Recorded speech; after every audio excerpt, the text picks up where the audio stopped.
Kasabay ng pagbubukas ng klase para sa school year 2026, nagsagawa ang Daraga Municipal Police Station ng isang makabuluhang lecture ukol sa violence against women and children o VAUSI sa Daraga National High School. Pinangunahan ni Police Corporal Carol Ann M. Villegas, PCAD PNCO ng Daraga MPS ang nasabing aktibidad sa ilalim ng pamamahala ni Police Lieutenant Colonel Mary Grace Tagtag, Chief of Police. Layunin ng programa na palawakin ang kaalaman ng mga mag-aaral hinggil sa iba't ibang anyo ng karahasan laban sa kababaihan at mga bata, kanilang mga karapatan sa ilalim ng batas at ang kahalagahan ng pagsasalita at paghingi ng tulong sa mga kinauukulan.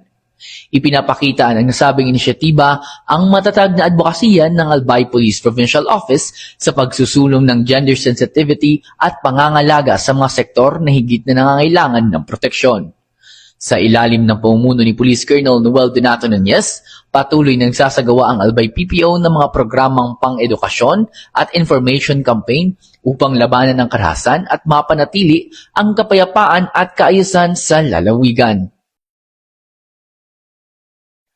Mula dito sa Albay Police Provincial Office, ako po si Patrolman Corby Flores, nag-uulat para sa Police News Network, ang bagong PNP para sa bagong Pilipinas, serbisyong mabilis, tapat at nararamdaman.